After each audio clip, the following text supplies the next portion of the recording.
All right, let's step back. Number 8. Prehistoric alcohol, the drug that may have created civilization, not destroyed it. 11,600 years ago, in what is now southeastern Turkey, a group of hunter-gatherers did something that shouldn't have been possible. They built Göbekli Tepe, the oldest known temple on Earth, a massive stone complex with pillars weighing up to 20 tons each, carved with intricate reliefs of animals and abstract symbols. These people had no cities, no farms, no writing, no metal tools, and according to every model of how civilization is supposed to develop, they had no reason to build something this enormous.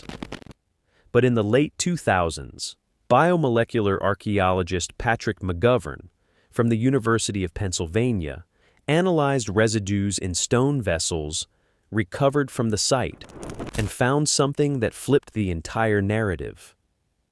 Evidence of large-scale fermented beverage production. They weren't just building the world's oldest temple. They were brewing industrial quantities of alcohol at the same time. And the timing of those two activities wasn't a coincidence. The earliest confirmed alcoholic drink dates back to between 7000 and 6600 BC, found at the Jiahu site in China. And from that point forward, the evidence is continuous and global. Chemical analysis of pottery from a Spanish Bronze Age tomb dated to the late 3rd millennium BC revealed wheat beer residue in a carbonated bowl buried with the dead. Göbekli Tepe's stone vessels show that brewing wasn't small-scale or experimental. It was systematic, large enough to supply what must have been multi-day ceremonies involving hundreds of people. An anthropologist who studied 488 human societies published findings showing that 437 of them, roughly 90%, incorporated altered states of consciousness into their fundamental belief systems. This wasn't recreational, it was religious infrastructure, and researcher Elisa Guerradoce noted that altered states of consciousness were very nearly ubiquitous in societies throughout prehistory and history. Here's where this gets genuinely disturbing. The standard story of human development goes like this. Humans domesticated grain to grow food. Food surpluses allowed permanent settlements. Settlements grew into cities. And once people had leisure time, they figured out how to ferment grain into alcohol. But the evidence from Göbekli Tepe and similar sites suggests we've had it backwards the entire time. Patrick McGovern and others now propose what's called the beer before bread theory, the idea that early humans didn't domesticate grain for food at all. They domesticated it specifically to brew alcohol for religious ceremonies. Agriculture itself, the foundation of every civilization that followed, may have been invented primarily to produce drugs. Reality alteration didn't emerge as a byproduct of civilization. It may have been the driving force that created civilization in the first place. The implications are staggering. For bodies with zero prior exposure and zero tolerance, consuming full-strength fermented beverages during multi-day ceremonial feasts wasn't anything like modern social drinking. It was a profound, overwhelming, reality-altering experience that these communities interpreted as direct contact with the divine. The global alcohol industry today is worth over $1.6 trillion annually, making it the world's most socially accepted drug. But for prehistoric societies, it was the most sacred. The Neolithic ceremony became the Friday night bar. The ritual vessel became the pint glass. The drug itself is chemically identical. The only thing that changed was the ritual surrounding it.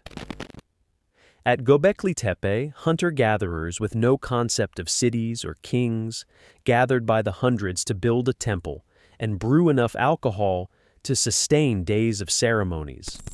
The first monumental architecture, the first large-scale alcohol production, Same place, same time, same people. We didn't build civilization and then get drunk to celebrate.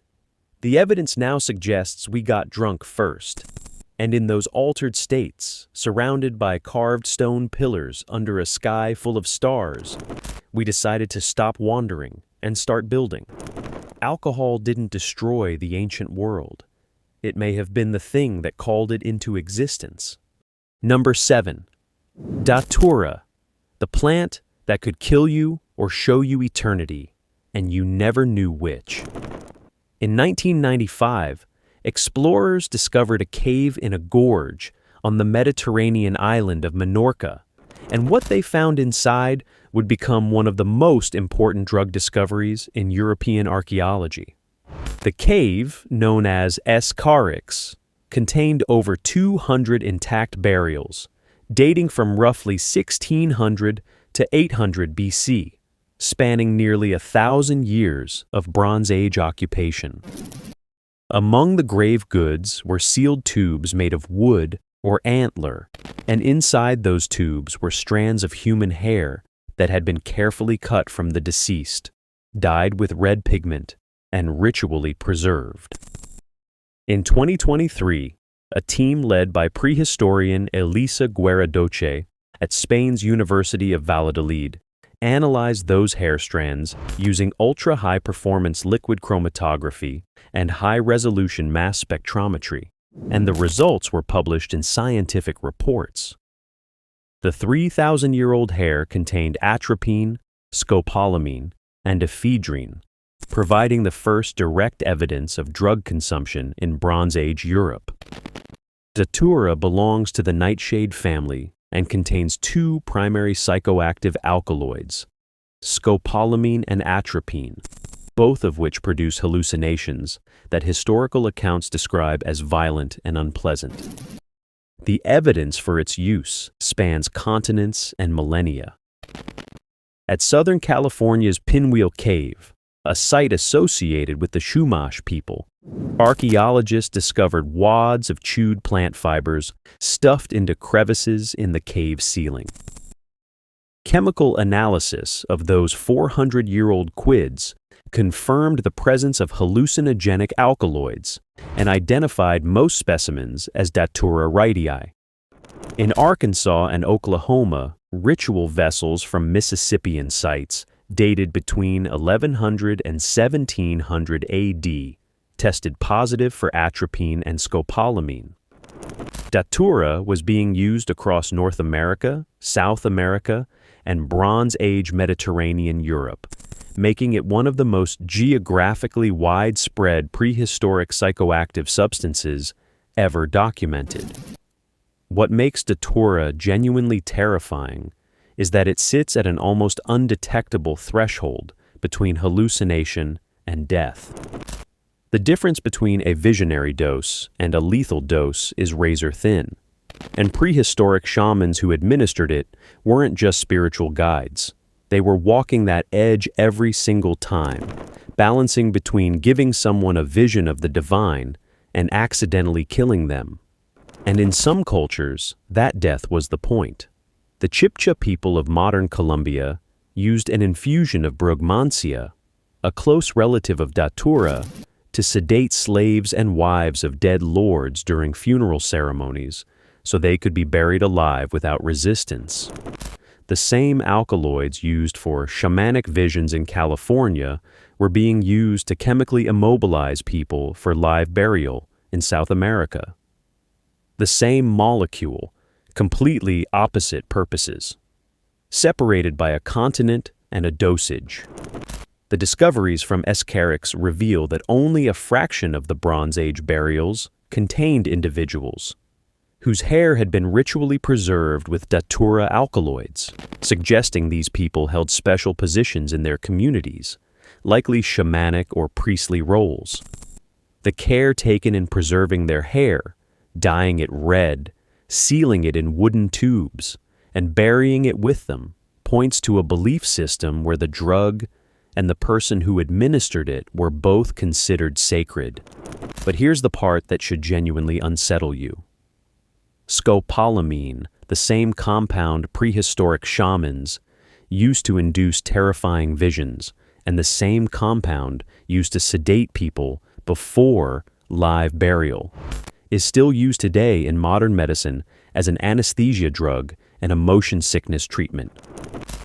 The witch trial chemical is in modern operating rooms. The live burial sedative is in motion sickness patches you can buy at a pharmacy. The hair was cut, it was dyed red. It was sealed in tubes made from wood and antler. It was buried with people 3,000 years ago on an island in the Mediterranean. What those rituals meant, what visions they saw before death, whether the drug killed them or prepared them for whatever they believed came next, all of it sealed in those tubes and lost to time, leaving us with nothing but alkaloid residues and the uncomfortable knowledge that humans have been walking the line between vision and death for at least 3,000 years. Number 6. Peyote, the cactus that showed prehistoric hunters the face of God. People used hallucinogenic mezcal beans in Texas and northern Mexico 11,000 years ago, and peyote itself has been documented in use between 9,000 and 5,600 years ago, making it the longest continuous documented drug ritual in human prehistory. The active compound is mescaline, a phenethylamine alkaloid that produces profound visual and auditory hallucinations, and the evidence for its use isn't speculative or inferred from cave art alone. Researchers have recovered actual preserved peyote specimens, tested them chemically, and confirmed the presence of mescaline in buttons that are thousands of years old. In 2005, a study by LCD and colleagues published in the Journal of Ethnopharmacology titled Prehistoric Peyote Use: Alkaloid Analysis and Radiocarbon Dating of Archaeological Specimens directly identified mescaline in ancient samples recovered from Neolithic sites in the Rio Grande region of present-day Texas. The evidence doesn't stop at chemical analysis. Neolithic cave drawings found at Los Pecos, Texas, show clear signs that the artists who created them were under the influence of peyote or Jimson weed while painting. The imagery, the symbolism, and the visual distortions match what modern researchers know about mescaline-induced hallucinations. Some artifacts have survived remarkably well, including archaeological samples of the drug itself, containers used to store it, and paraphernalia associated with its consumption, making peyote one of the best preserved prehistoric drug specimens ever recovered. The geographic spread is massive. Evidence has been found across a corridor stretching over 1,500 kilometers from Texas, deep into northern Mexico, showing that this wasn't isolated experimentation. It was a widespread, systematized ritual practice maintained across thousands of years. What makes peyote genuinely disturbing isn't just its age. It's the sophistication required to use it. These weren't primitive people stumbling across a random cactus in the desert and accidentally getting high. Someone 11,000 years ago, long before cities, before writing, before the invention of the wheel, identified a specific desert cactus among thousands of plant species, understood its psychoactive threshold, developed ritual protocols around its use, and passed that knowledge down in an unbroken chain for over 5,000 years. The oldest pharmaceutical tradition in human history isn't medicine. It's a hallucinogenic cactus, and the people who discovered it understood pharmacology at a level that required observation, experimentation, cultural transmission, and an encyclopedic knowledge of their environment that we can barely reconstruct today. The implications extend beyond pharmacology. In ancient Mesoamerica, mushroom stones dating back to 3000 BC and peyote residues over 5,000 years old, attest to the use of hallucinogens in ceremonial contexts across multiple cultures and time periods. These weren't fringe practices. They were central to how these societies understood reality, communicated with what they believed were spiritual forces, and maintained social cohesion across generations. Peyote remains legally protected for use in Native American church rituals in the United States, meaning an 11,000-year-old tradition is still being practiced today with the same plant, the same ceremonies, and likely many of the same visions that Paleolithic hunters experienced in the deserts of Texas and northern Mexico. The cave paintings at Los Pecos are still visible. You can go there today and see the images painted by someone who was under the influence of mescaline over 7,000 years ago. The rock art itself is a drug-induced artifact, a permanent record of an altered state frozen on stone. 11,000 years later, we can see exactly what they saw, or at least the version of it they were able to translate into pigment and line. The hallucination became permanent. It was painted on stone, and it waited, surviving ice ages and droughts and the rise and fall of entire civilizations, until we found it and realized that the oldest continuous ritual in the Americas wasn't about survival or warfare or ancestors. It was about a cactus and what happened when you ate it. Number 5. The opium poppy, the joy plant that built the ancient world. The earliest evidence of opium poppy use in Europe comes from the Neolithic site of La Marmota in Italy, dating back to the mid-6th millennium BC, roughly 5,500 years ago.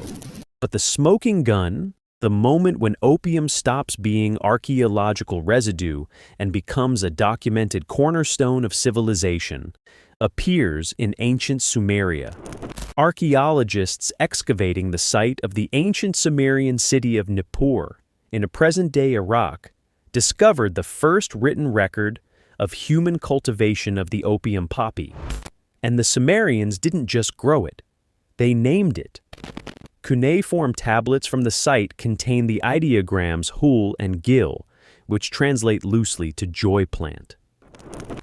The very first civilization on Earth didn't just have opium. They loved it enough to give it a name that survives in clay tablets over 7,000 years later. The evidence for opium use is staggering in both its geographic spread and its longevity. Remains of poppy seed capsules and traces of opiates have been discovered in the plaque and bones of human skeletons dating back to the 4th millennium BC, meaning people weren't just growing poppies or storing them.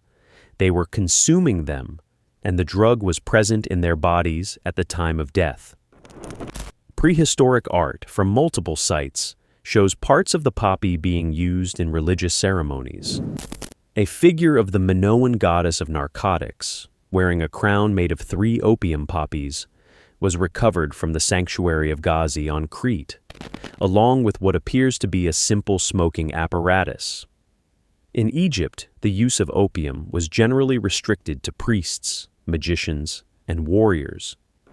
Its invention was credited to the god Thoth, and it was said to have been given by the goddess Isis to the god Ra as a treatment for a headache. Poppy seeds have been found stuck between human teeth in remains from Spain, dating to before 4000 BC, providing direct physical evidence of consumption.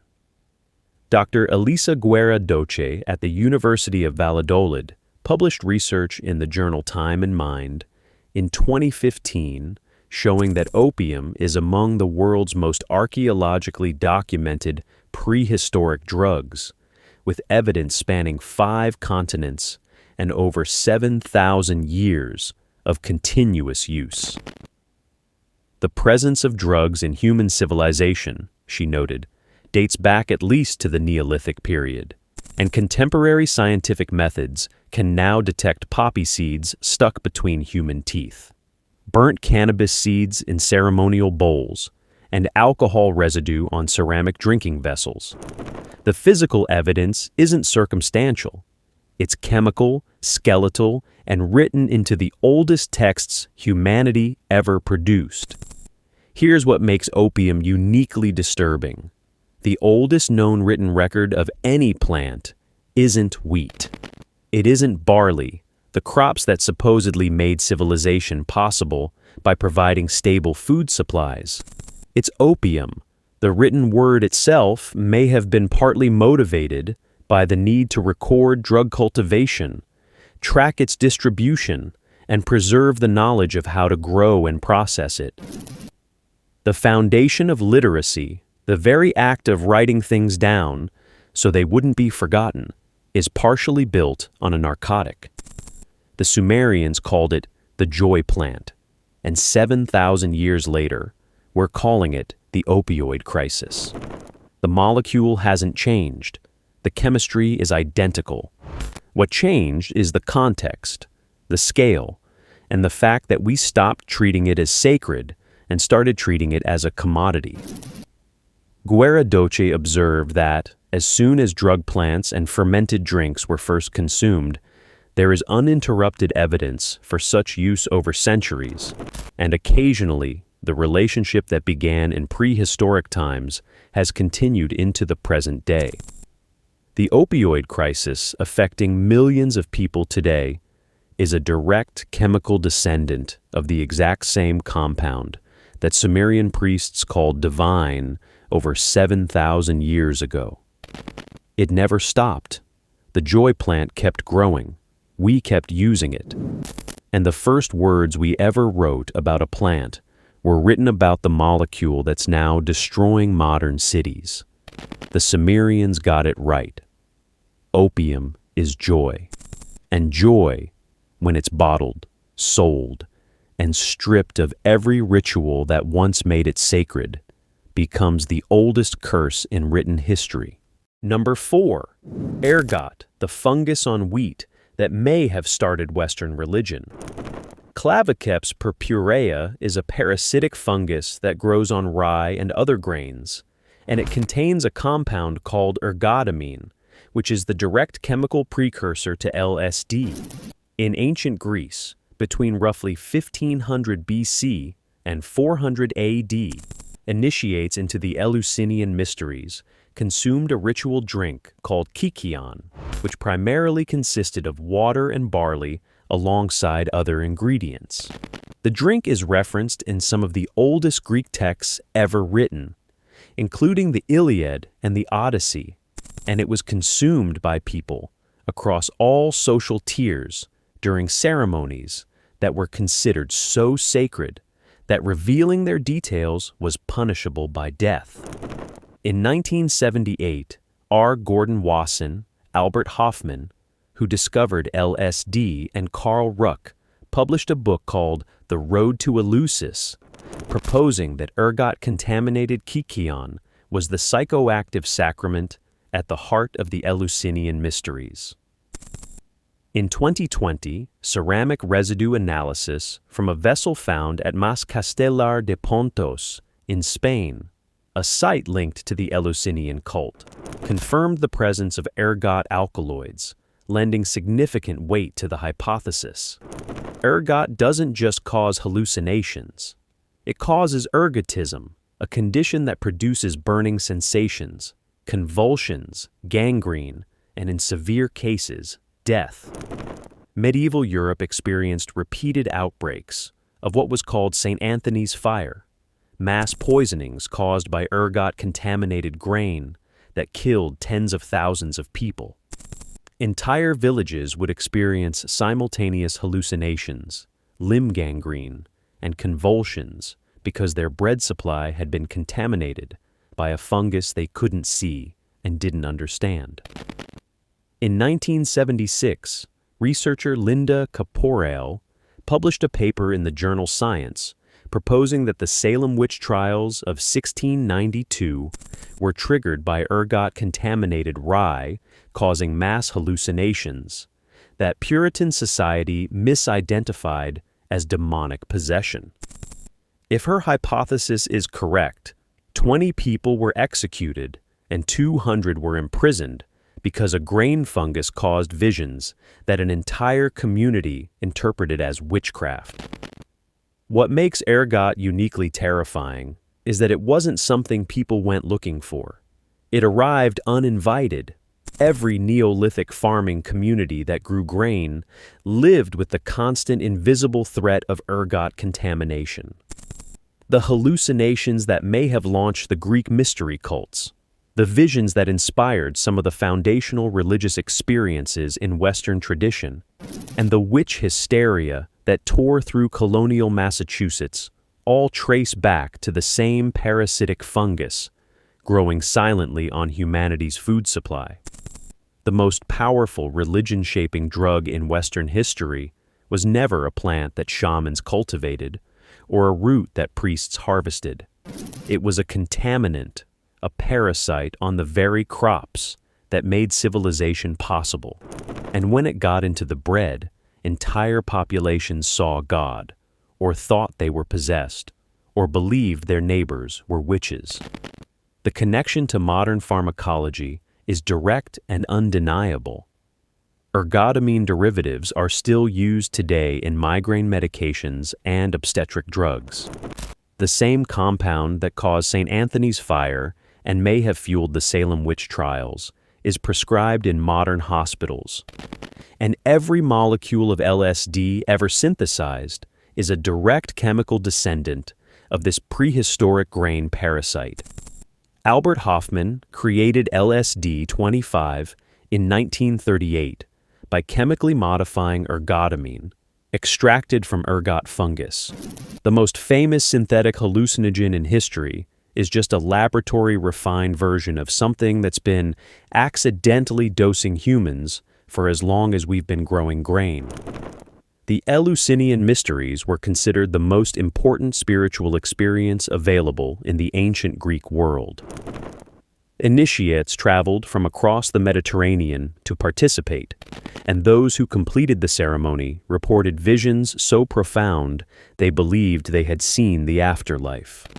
Philosophers, generals, emperors, all of them drank the kykeon and experienced whatever it revealed. If that drink was contaminated with ergot, then one of the foundational religious traditions of Western civilization was built on a fungus nobody invited that contaminated the grain supply and accidentally rewrote how an entire culture understood existence, death, and the divine. Same fungus, different century, different interpretation, but the visions never stopped. Number 3, coca leaves, the leaf that kept prehistoric civilizations alive at 4,000 meters. The earliest evidence of humans chewing coca dates back to South America around 8,000 years ago. Remains of pieces of coca leaves have been found in house floors in the Nanchac Valley of Peru, in human dental remains, and in the hair of mummies preserved in the dry climate of the Andes. The active compound is the cocaine alkaloid, a potent central nervous system stimulant, and the evidence for its use isn't limited to botanical remains. Cocaine metabolites have been found in mummies in the South American Andes Mountains, in present-day Chile, confirming that prehistoric humans weren't just carrying coca leaves. They were consuming them regularly enough that the drug became part of their preserved tissue. Researcher Dagmara Socha at the University of Warsaw's Center for Andean Studies recently described the discovery of psychoactive drugs in an ancient trophy head of a sacrificed Nazca child from Peru. And among the substances identified was cocaine. In the late 2000s, anthropologist José Capriles at Penn State University discovered a small pouch made from 3 fox snouts sewn together at a site in what is now southwestern Bolivia. The pouch likely belonged to a shaman and dates to around 1,000 years ago. Chemical analysis of the pouch's contents revealed traces of bufotenine, cocaine likely from coca leaf, DMT, harmine, and possibly psilocybin, a chemical component of psychedelic mushrooms. The presence of these substances is staggering, not just because of the variety, but because of what it reveals about trade networks. Not all of these plants were native to southwestern Bolivia. Harmine came from tropical northern South America, and DMT may have been from chacruna, a plant from the Amazonian lowlands. The pouch's owner was either extraordinarily well-traveled or connected to a vast trade network that moved psychoactive substances across hundreds of miles of mountains, jungles, and deserts 1,000 years ago. Coca wasn't just a ceremonial substance. It was survival technology. At altitudes above 3,500 meters in the Andes, coca leaves suppress hunger, reduce the symptoms of altitude sickness, and provide sustained energy, making them essential for anyone living or working in the thin air of the high mountains. The Inca didn't build Machu Picchu on engineering and manpower alone. They built it on coca. The greatest prehistoric construction projects in the Americas were powered, in part, by the same molecule that's now at the center of a global drug crisis, destroying communities across multiple continents. The molecule didn't change. The chemistry is identical. What changed is the context, the dosage, and the fact that coca went from being a sacred plant rationed to laborers and offered to gods to being refined into powder and sold on street corners. Coca was so central to Andean civilization that the Inca used it as currency, incorporated it into state-sponsored religious rituals, and rationed it to workers building monumental architecture at elevations where the human body struggles to function. The evidence found in the trophy head of a sacrificed Nazca child means the drug was present in some of the most extreme ritual acts of Andean prehistory, moments where the boundaries between life, death, and the sacred were deliberately and violently crossed. 8,000 years of continuous archaeological evidence makes coca one of the longest documented drug histories of any substance on Earth, and the fact that it's still being used today in its traditional form by Andean communities while simultaneously being trafficked globally as one of the world's most destructive narcotics shows how drastically context can transform a molecule.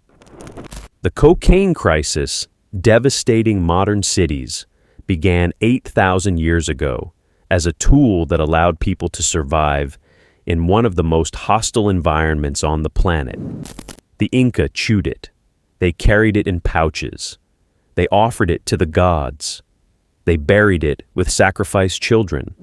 And the leaf is still growing in the same mountains where it's been growing for 8,000 years, still being chewed by descendants of the people who first discovered it, and still being turned into powder that destroys lives continents away. Same plant, same alkaloid. The only thing that changed was us. Number 2. Ayahuasca, the brew that showed prehistoric shamans the structure of DNA. In 2010, during an archaeological dig at a rock shelter called Cueva del Chileno in southwestern Bolivia, a site showing signs of human activity going back 4,000 years, anthropologist Jose Capriles from Penn State University discovered a small pouch made from 3 fox snouts neatly sewn together. Chemical analysis using gas chromatography and mass spectrometry revealed traces of bifotenine, DMT, harmine, and possibly psilocybin, a chemical component of psychedelic mushrooms. The findings were published in the Proceedings of the National Academy of Sciences in 2019. And Capriles described the pouch as the world's earliest archaeological evidence for the consumption of ayahuasca. What makes this discovery genuinely extraordinary isn't just the age of the artifacts.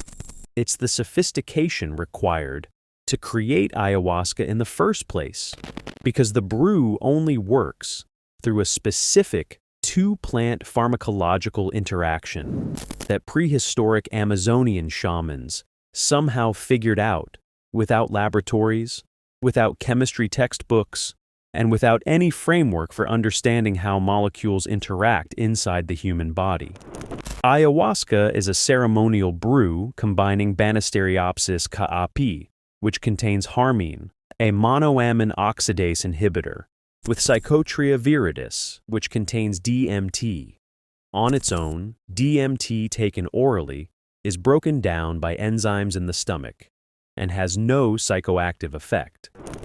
The MAOI from Banisteriopsis disables those enzymes, allowing the DMT to enter the bloodstream and cross the blood-brain barrier. This isn't something you stumble into by accident. The Amazon rainforest contains tens of thousands of plant species, and prehistoric shamans identified the precise two-plant combination required to produce one of the most powerful hallucinogenic experiences known to humanity. The odds of discovering this randomly are astronomically small, and yet the evidence shows they not only discovered it, but refined it, standardized it, and passed the knowledge down across thousands of years. The plants in the Cueva del Chileno pouch came from multiple ecosystems. Harmine likely came from tropical northern South America. The DMT may have been from chacruna, a plant native to the Amazonian lowlands. The pouch's owner was either moving across very large distances or had access to people who were, meaning there was a functioning trade network for psychoactive plants spanning hundreds of miles of jungle, mountain, and highland terrain 4,000 years ago. This wasn't casual experimentation.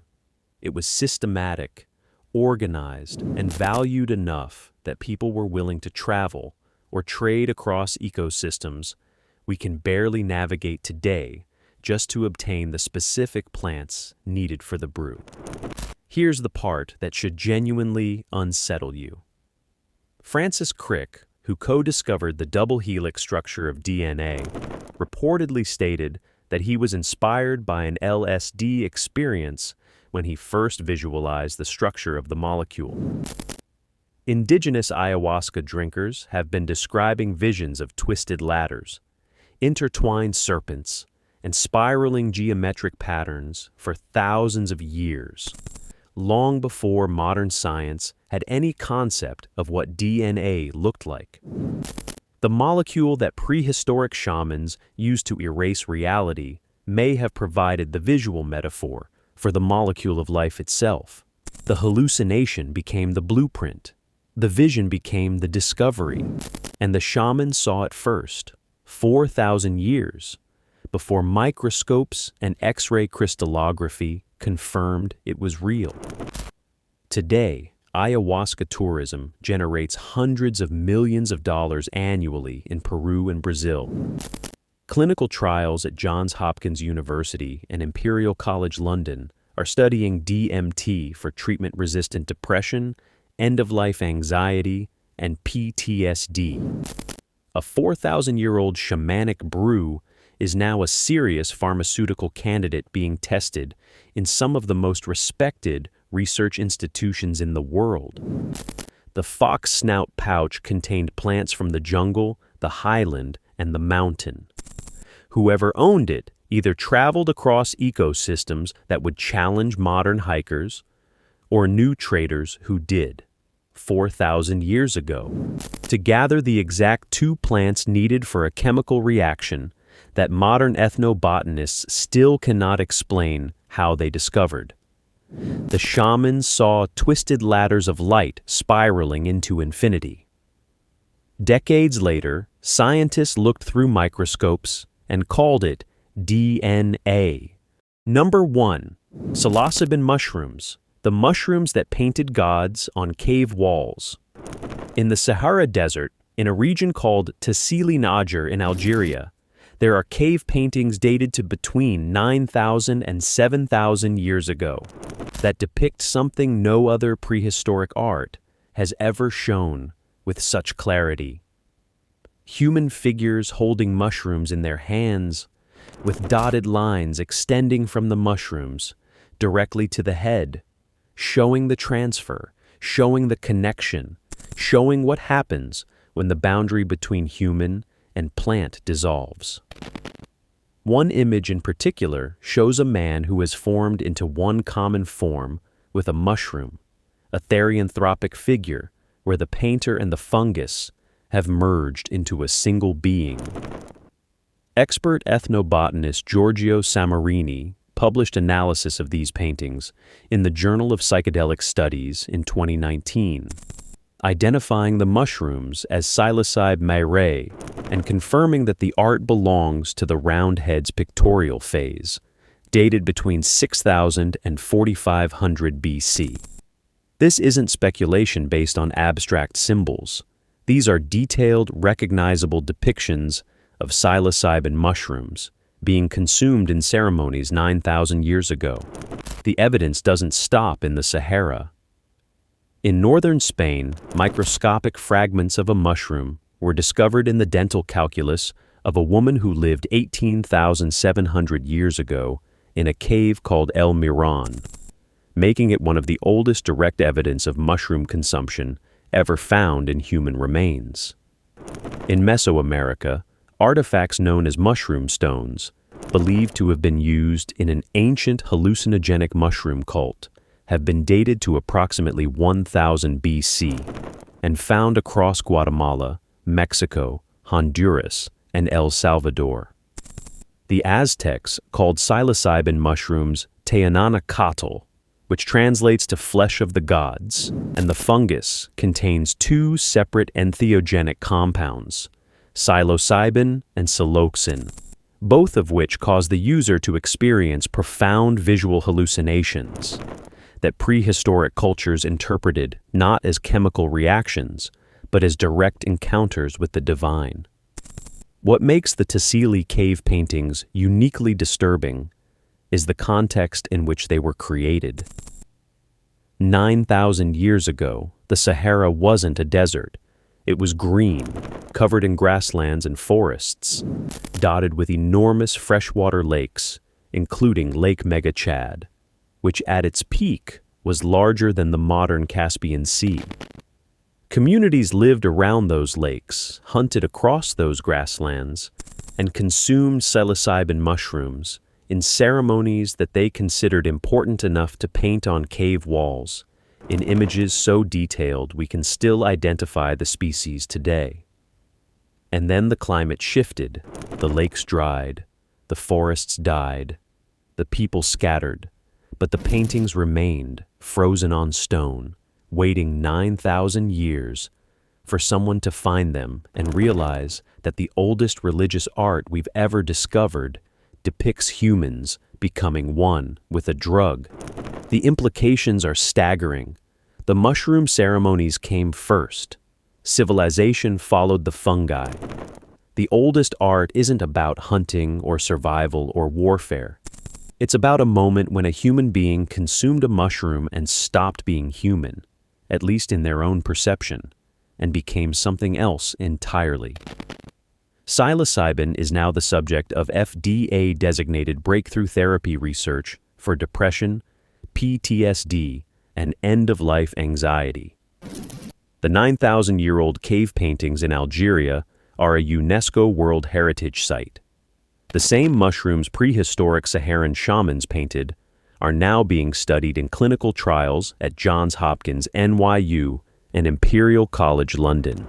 The molecule hasn't changed. The visions haven't changed. What changed is that we stopped painting them on cave walls and started measuring them in brain scans. A man painted on a cave wall in the Sahara Desert 9,000 years ago, his body merging with a mushroom, dotted lines from the fungus to his head, showing the transfer, showing the vision. The Sahara was green then. There were lakes, there were forests, there were people. They consumed psilocybin in ceremonies. They painted what they saw, and then the climate shifted, the lakes dried, the forests died, and the people scattered. But the paintings remained. 9,000 years later, We found them. And we're still asking the same question those painters asked. What happens when you erase the boundary between human and plant, between self and universe, between reality and whatever lies beyond it? Every drug on this list was terrifying, but psilocybin is different because the people who used it didn't just see visions, they became the visions. And they painted that transformation on stone so that 9,000 years later, we would find it and realize the oldest art isn't about survival. It's about a mushroom and the moment a human being stopped being human and became something else.